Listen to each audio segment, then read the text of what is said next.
رات کے اندھیرے سے اور دشمن سے مال خرچ کرنے سے. پڑھیے کم از کم 3 دفعہ سبحان اللہ و بحمدہ سبحان اللہ و بحمدہ. اللہم انی اسألک علما نافعا بھی پڑھیے 3 دفعہ پڑھیے. سبحان اللہ والحمد للہ ولا الہ الا اللہ واللہ اکبر بھی 3 دفعہ پڑھیے. درود شریف پڑھیے کیونکہ جمعے کا دن درود شریف پڑھنے کا دن ہے. کل ہم نے استغفار کے بارے میں پڑھا تھا کہ یہ مہینہ گناہوں کی بخشش کا مہینہ ہے اور اس میں ہمیں پوری کوشش کرنی ہے کہ ہم اللہ سبحانہ وتعالی سے اس مہینے کی بات پوری طرح بخشش حاصل کر چکے ہوں. نبی صلی اللہ علیہ وسلم روایت کرتے ہیں اللہ سبحانہ وتعالی سے، حدیث قدسی ہے، اللہ تعالیٰ فرماتے ہیں یا عبادی انکم تخطئون باللیل والنہار وانا اغفر الذنوب جمیعا فاستغفرونی اغفر لکم. اے میرے بندو تم دن رات خطائیں کرتے رہتے ہو اور میں تمام گناہ بخش دیتا ہوں، لہٰذا تم مجھ سے بخشش طلب کرو میں تمہیں بخش دوں گا. بخشش کے لیے سب سے اہم چیز کیا ہے کہ انسان اپنی ندامت کا اظہار کرے، اپنے گناہ پر شرمندگی. تو اس کے لیے آپ کو کرنا یہ ہے کہ اکیلے میں آج بیٹھ کر، صرف آج ہی نہیں پورا مہینہ اگر یہ عمل کرے تو بہت ہی مفید ہوگا. اکیلے میں بیٹھ کر اپنے کسی ایسے گناہ کا ذکر کریں اللہ تعالیٰ کے سامنے جو صرف آپ کو پتا ہے. اللہ نے دنیا میں وہ آپ کا گناہ چھپایا ہوا ہے، اور اللہ سبحانہ تعالیٰ سے اپنی کمزوری کا اعتراف کریں، شرمندگی اور ندامت کا اظہار کریں، اور پھر رو کر اللہ تعالیٰ سے معافی مانگیں، کیونکہ فَإِنَّهُ لَا يَغْفِرُ الذُّنُوبَ إِلَّا أَنْتَ. اللہ کے سوا کوئی بھی ایسا نہیں جو گناہوں کو معاف کر سکے. تو اس لیے بہت ضروری ہے کہ ہم ندامت اختیار کریں، شرمندہ ہوں، اپنی غلطیوں کو مانیں. اور جب ایک انسان غلطی مان لیتا ہے تو پھر التائب من الذنب کمن لا ذنب لہ، انسان اتنا صاف ہو جاتا ہے گویا اس نے کوئی گناہ کیا ہی نہیں. کمن لا ذنب لہ. اسی طرح توبہ کے لیے اگر کوئی کبیرہ گناہ سرزد ہو چکا ہے زندگی میں، پاسٹ میں، جو آپ کو ہانٹ کرتا رہتا ہے، بار بار آپ کو پریشانی ہوتی ہے، تو اس کے بارے میں کیا کرنا چاہیے؟ رسول اللہ صلی اللہ علیہ وسلم نے فرمایا جب کسی بندے سے کوئی گناہ سرزد ہو جائے پھر وہ اچھی طرح وضو کرے، پھر کھڑا ہو اور 2 رکعت نماز ادا کرے، پھر اللہ تعالیٰ سے بخشش مانگے تو اللہ تعالیٰ اسے ضرور معاف کر دیتے ہیں. پھر آپ نے یہ آیت تلاوت فرمائی والذین اذا فعلوا فاحشۃ او ظلموا انفسهم ذکروا اللہ فاستغفروا لذنوبهم ومن یغفر الذنوب الا اللہ ولم یصروا علی ما فعلوا وهم یعلمون.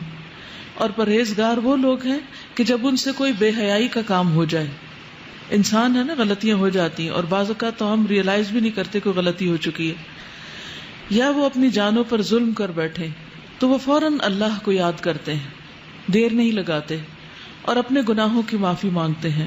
اور اللہ کے سوا اور کون ہے جو گناہ معاف کر سکتا ہو؟ اور کون ہے؟ کوئی بھی تو نہیں. ساری دنیا بھی اگر ہمیں پاک باز پاک دامن قرار دے دے اور یہ کہے کہ آپ تو بہت ہی نیک لوگ ہیں، اور سرٹیفکیٹ جاری کر دے اور ایوارڈ اس پر دے دے ہمیں کہ ہم نیک ہیں، لیکن ہم نیک نہیں ہو سکتے جب تک کہ ہمیں اللہ سبحانہ تعالیٰ کی طرف سے نجات کا پروانہ نہ مل جائے. تو اس لیے بہت ضروری ہے کہ ہم خاص طور پر اللہ سبحانہ تعالیٰ کی طرف رجوع کریں، اور نماز جو کہ برائیوں کو مٹا دیتی ہے تو توبہ کے نوافل کا اہتمام کریں. یعنی جب بھی دل میں پریشانی آئے کسی گناہ کی تو اس کے علاج کے لیے نفل پڑھیں، اور پھر وہ دانستہ اپنے کیے پر اصرار نہیں کرتے، یعنی جو غلطی ان سے ہو گئی اسے بار بار دہراتے نہیں. اس استغفار کا فائدہ کیا ہوگا؟ انسان اللہ کے عذاب سے محفوظ رہے گا. آپ بڑی بڑی پریشانیوں سے، تکلیفوں سے، بیماریوں سے، حادثات سے محفوظ رہیں گے. نبی صلی اللہ علیہ وسلم نے فرمایا العبد آمن من عذاب اللہ ما استغفر اللہ. بندہ جب تک اللہ سے استغفار کرتا رہتا ہے اس وقت تک اللہ کے عذاب سے محفوظ رہتا ہے. جیسے قرآن مجید میں بھی آتا نا کہ اللہ ان کو عذاب نہیں دے گا جب تک کہ وہ استغفار کرتے رہیں. تو آپ کے اندر کسی بھی قسم کا اگر کوئی خوف ہے، بعض اوقات کچھ لوگوں کو فوبیاز ہوتے ہیں، یہ چھت نہ مجھ پہ گر پڑے، یا بلندی پہ جانے کا خوف ہوتا ہے، یا اپنی جان مال اولاد کے بارے میں کوئی بھی خوف ہوتا ہے. کسی بھی قسم کا کوئی خوف آپ کو جب ستاتا ہے اپنے مستقبل کا، بڑھاپے کا، آخرت کا. تو ان سب سے بھی نجات پانے کا ذریعہ یہی ہے استغفار. کیونکہ العبد آمن من عذاب اللہ ما استغفر اللہ، بندہ اللہ کے عذاب سے امن میں ہے. اللہ تعالیٰ ایسے بندے کو عذاب نہیں دے گا جب تک کہ وہ استغفار کرتا رہتا ہے. انسان کے گناہ خواہ آسمان کی بلندیوں تک پہنچ جائیں، لیکن اگر وہ اللہ سے معافی مانگتا ہے تو اللہ تعالیٰ اس کو معاف کر دیتا ہے، اور اللہ تعالیٰ کو اس کی کوئی پرواہ نہیں. یعنی ایک تو یہ ہوتا ہے نا کہ ہم جیسے کسی کو معاف کر کے بھی معاف نہیں کرتے، بار بار وہی غلطی دوسرے کی دہراتے رہتے ہیں، یا اپنے آپ کو رلاتے رہتے ہیں، یا اس پر تکلیف محسوس کرتے ہیں. لیکن اللہ سبحانہ وتعالیٰ اتنی وسعت والا ہے، علم والا ہے، حلم والا ہے کہ اس کو کسی بھی ایسی چیز کی کوئی پرواہ نہیں کہ وہ کس کا کتنا بڑا قصور معاف کر دے. اس کے خزانوں میں کوئی کمی نہیں آتی، اس کے لیے کچھ مشکل نہیں، نہ اس کے اندر بخل ہے اور نہ کسی قسم کا کوئی حسد ہے. وہ خوشی سے معاف کرتا ہے. بس شرط یہ ہے کہ ہم معافی مانگنے والے ہوں.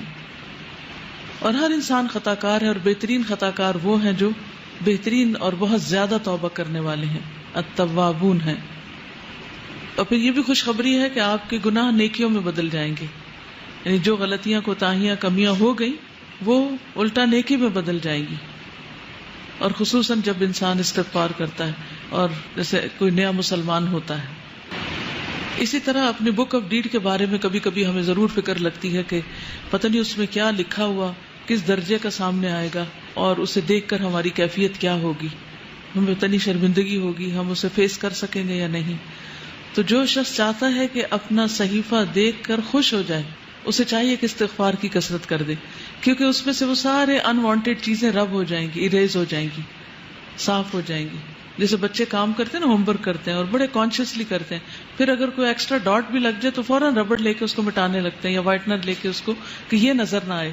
تو اسی طرح ہم بھی ہر روز اپنا ہوم ورک کر رہے ہیں آخرت کے لیے، اور کچھ نہ کچھ دھبا اس میں لگا ہی بیٹھتے ہیں، نہ چاہتے ہوئے بھی کہیں نہ کہیں کچھ ہو جاتا ہے. تو اس کے لیے بہترین طریقہ کیا ہے کہ ہم ساتھ ہی استغفار کا وائٹنر پھیر دیں، اور اتنا خوبصورت رجسٹر ہو کہ دیکھ کے دل خوش ہو جائے. جیسے ایک ٹیچر بچے کا کام دیکھ کر خوش ہو جاتی ہے نا کہ ایکسیلنٹ، بہت ہی بہترین ہے. تو اللہ سبحانہ وتعالی ہمارا عمل دیکھیں اور خود ہم اس کو دیکھیں تو ہم خوش ہو جائیں. آپ صلی اللہ علیہ وسلم نے اس شخص کو خوشخبری بھی دی ہے، طوبی لمن وجد فی صحیفته استغفارا کثیرا. اور اس کے لیے ہمیں کرنا کیا چاہیے؟ اپنی زبان میں بھی استغفر اللہ کہیں، اللہ سے معافی مانگے، اور مختلف جو استغفار کی دعائیں ہیں ان کو پڑھیں. انشاءاللہ ایک نیا کارڈ بھی بن رہا ہے جس میں سارے استغفار قرآن مجید سے اور مسنون جتنی بھی دعائیں استغفار کی ان سب کو جمع کریں، تاکہ کوئی کسر نہ چھوڑیں اللہ سبحانہ وتعالیٰ سے معافی مانگنے کی ہر طریقے سے. کیونکہ بعض اوقات ہوتا ہے نا، ایک انداز میں بات کرنا اللہ تعالیٰ کو پسند آتا ہے، اور بعض اوقات ایک اور انداز میں زیادہ افیکٹو ہوتا ہے. تو ہمیں نہیں پتا کہ کون سا طریقہ اللہ کو زیادہ پیارا ہو، تو ہم سارے طریقے اختیار کر لیتے ہیں تاکہ اللہ تعالیٰ ہمیں معاف فرما دے.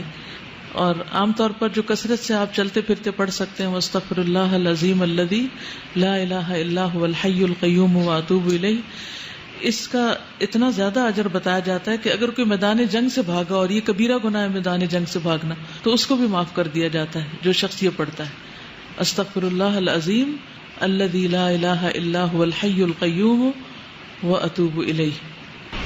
پھر اسی طرح یہ ہے کہ انسان کو اس بات کی بھی توقع رکھنی چاہیے کہ میرے اس استغفار سے میرا رب خوش ہو رہا ہے. کیونکہ وہ اونٹنی والی جو حدیث آتی ہے کہ اللہ تعالیٰ اس بندے سے زیادہ خوش ہوتا ہے جس کو صحرا میں کھوئی ہوئی اونٹنی مل جاتی ہے.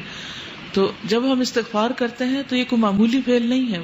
اللہ سبحانہ تعالیٰ اپنے بندے سے راضی ہو جاتے ہیں، خوش ہو جاتے ہیں.